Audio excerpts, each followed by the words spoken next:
بسم اللہ الرحمن الرحیم۔ ایمان کی خاطر اپنی جان قربان کرنے والی ایک دلیر خاتون، جس نے موسیٰ علیہ السلام کی پرورش کی اور بچپن میں انہیں فرعون کے ظلم و جبر سے بچایا، لیکن جب اس خاتون نے اسلام قبول کیا تو فرعون نے اس کے ساتھ کیا سلوک کیا، اور ایسا کیا ہوا کہ اس عورت کو دنیا کی عظیم ترین عورت کا لقب دیا گیا۔ فرعون مصر کا ایک ظالم و جابر بادشاہ تھا۔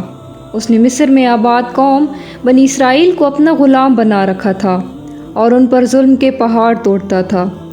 فرعون نہایت ہی مغرور بادشاہ تھا اور خود کو لوگوں کو خدا اور رازق کہلواتا تھا، لیکن کسی میں بھی اتنی جرأت نہ تھی کہ فرعون کی مخالفت کر سکے۔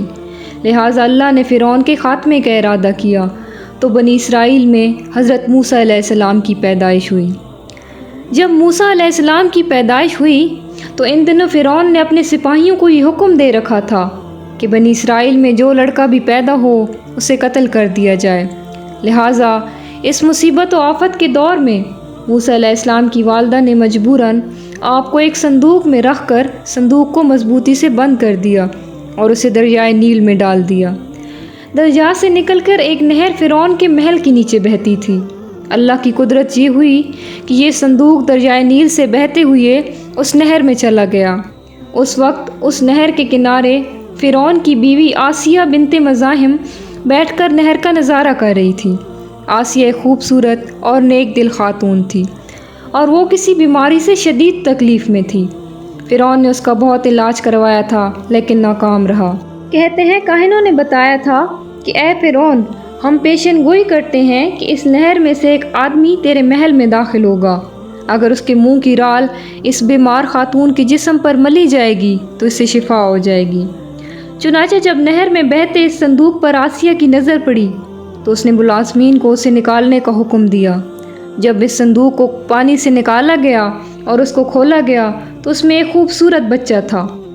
ملکہ نے اس بچے کو دیکھا تو اسے یوں محسوس ہوا جیسے بجلی سی چمکی ہے، جس نے اس کے دل کو منور کر دیا ہے۔ آسیہ کے دل میں اس بچے کی محبت نے گھر بنا لیا۔ اس بچے کا لعاب دہن جیسے ہی اس کے ہاتھوں پر پڑا تو انہیں شفا مل گئی۔ فرعون کی بیوی آسیہ کے بدن سے کوئی لڑکا نہ تھا اور وہ بے اولاد تھی، لہٰذا اس پاک دل خاتون کی ممتا جاگ اٹھی اور اس نے موسیٰ علیہ السلام کو گود لے لیا۔ اس طرح اللہ کی قدرت سے حضرت موسیٰ علیہ السلام کی پرورش اسی فرعون کے محل میں ہوئی جس نے آپ علیہ السلام کے ہاتھوں سے ہلاک ہونا تھا۔ دراصل لفظ فرعون اس دور میں مصر کے بادشاہ کا لقب ہوا کرتا تھا۔ موسیٰ علیہ السلام کے قصے کے سلسلے میں دو فرعونوں کا ذکر آتا ہے۔ ایک وہ جس کے زمانے میں آپ علیہ السلام پیدا ہوئے اور اس کے محل میں آپ کی پرورش ہوئی، اور دوسرا وہ جس کے پاس آپ ایمان کی دعوت اور بنی اسرائیل کی آزادی کا مطالبہ لے کر گئے۔ لہٰذا بی بی آسیہ کا خاوند جس نے موسیٰ علیہ السلام کو اپنے محل میں رکھا، اس فرعون کا نام رامسس ثانی بتایا جاتا ہے۔ دراصل بی بی آسیہ ریان بن ولید کی پوتی تھیں۔ ریان بن ولید وہی بادشاہ تھا جو یوسف علیہ السلام کے دور میں عزیز مصر تھا، اور وہ حضرت یوسف علیہ السلام پر ایمان بھی لے آیا تھا۔ جب مصر پر قبطی خاندان کی حکومت آئی تو فرعون نے اپنی طاقت کے زور پر بی بی آسیہ سے شادی کر لی اور انہیں دھمکی دی کہ اگر انہوں نے شادی سے انکار کیا تو ان کے والدین کو قتل کر دیا جائے گا۔ لیکن شادی کے بعد بھی اللہ نے حضرت آسیہ علیہ السلام کو فرعون کے شر سے محفوظ رکھا۔ مورخین لکھتے ہیں کہ اللہ نے فرعون کو نامرد بنا دیا تھا، اور بعض نے لکھا کہ فرعون کو ایسی بیماری تھی کہ طبیبوں نے ساری عمر اسے صحبت کرنے سے منع کر دیا تھا، لہٰذا فرعون کبھی بھی حضرت آسیہ کے قریب نہ جا سکا۔ یہ بھی اللہ کی ایک حکمت تھی تاکہ بی بی آسیہ فرعون کے ناپاک جسم سے محفوظ رہ سکے۔ بہرحال حضرت موسیٰ علیہ السلام کی پرورش فرعون کے محل میں کسی شاہی فرد یا شہزادے کی مانند ہوئی۔ ہر طرح کے آرام و آرائش آپ کے لیے دستیاب تھے، لیکن قبطیوں کے درمیان زندگی گزارنے کے باوجود موسیٰ علیہ السلام فطری طور پر ان سے مختلف کردار کے مالک تھے۔ حضرت موسیٰ علیہ السلام فرعون کے غرور و تکبر اور خدائی کے دعووں کو ناپسند کرتے تھے اور ہمیشہ توحید کے متعلق واضح بات کیا کرتے، جو فرعون اور اس کے درباریوں کو ناگوار گزرتی تھی۔ بہت جلد وہ وقت بھی آ گیا جب اللہ نے حضرت موسیٰ علیہ السلام کو نبوت عطا کی اور آپ فرعون کے دربار میں اسلام کی دعوت لے کر تشریف لائے۔ اس وقت فرعون کے مطالبے پر جادوگروں اور موسیٰ علیہ السلام کے درمیان سحر کا مقابلہ ہوا، جس میں حضرت موسیٰ علیہ السلام کی عصا حقیقی سانپ میں تبدیل ہو گئی، اور جادوگروں پر حق واضح ہو گیا کہ یہ اللہ کے سچے رسول ہیں جنہیں ہماری ہدایت کے لیے بھیجا گیا ہے، جبکہ فرعون اپنی انا اور غرور پر قائم رہا اور موسیٰ علیہ السلام کی دعوت کا انکار کر دیا۔ اسی دربار میں بی بی آسیہ بھی موجود تھیں، لہٰذا آپ نے جب یہ سنسنی خیز منظر دیکھا تو آپ کے دل میں فوراً حق کا نور چمک اٹھا اور آپ موسیٰ علیہ السلام پر ایمان لے آئیں۔ بی بی آسیہ فرعون مصر کی بیوی اور ملکہ تھیں۔ آپ کے پاس مال و دولت کی کثرت تھی، لیکن اس کے باوجود آپ غرور و تکبر کا شکار نہیں تھیں، بلکہ آپ کا دل غریبوں کی محبت سے سرشار اور ان پر شفقت و مہربانی کے جذبے سے معمور تھا۔ آپ دل کھول کر ان پر صدقہ و خیرات کیا کرتیں، اسی وجہ سے آپ کو ام المساکین یعنی مسکینوں کی ماں بھی کہا جاتا ہے۔ چونکہ بی بی آسیہ اپنے شوہر رامسس کے مظالم کو بھی خوب جانتی تھی، اس لیے اپنے ایمان کا اظہار نہ کیا۔ آپ چھپ چھپا کر ایک اللہ کی عبادت کیا کرتیں اور اللہ سے یہ دعا کرتیں کہ اے اللہ مجھے فرعون اور اس کے عمل سے نجات دے، میں اس کی کفریہ حرکتوں سے بیزار ہوں۔ حضرت آسیہ خفیہ طور پر موسیٰ علیہ السلام کی خدا کی عبادت کرتیں اور دعا و استغفار میں مشغول رہتیں، یہاں تک کہ فرعون کو ایک دن آپ کی ایمان لانے کی خبر ہو گئی۔ اس نے ایک دن اپنے درباریوں سے کہا، کیا تم لوگوں کو میری بیوی کی کچھ خبر ہے؟ تم لوگ اس کے متعلق کیا جانتے ہو؟ سب نے بی بی آسیہ کی بڑی تعریف کی اور ان کی بھلائیاں بیان کی۔ فرعون نے کہا، کیا تم لوگوں کو نہیں معلوم وہ میرے سوا دوسرے خدا کو مانتی ہے؟ لہٰذا فرعون نے حضرت آسیہ کو دربار میں بلایا اور ان سے دریافت کیا کہ تو کسے اپنا معبود مانتی ہے؟ حضرت آسیہ نے دلیری اور جذب ایمانی سے جواب دیا کہ میں موسیٰ کے رب پر ایمان رکھتی ہوں جو میرا، تیرا اور ہم سب کا خدا ہے۔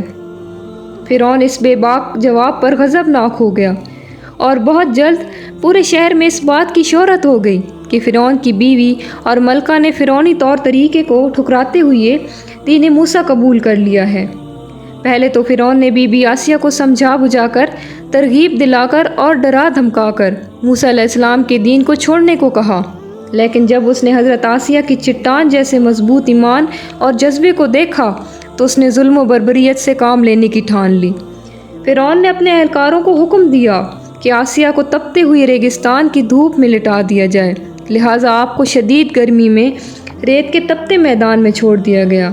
فرعون اس جگہ دورہ کرتا رہا اور کہتا رہا، اب تو باز آ جا، اگر تو نے میری بات مان لی تو محل کی شاہی زندگی اور آرام و آرائش تیری منتظر ہے۔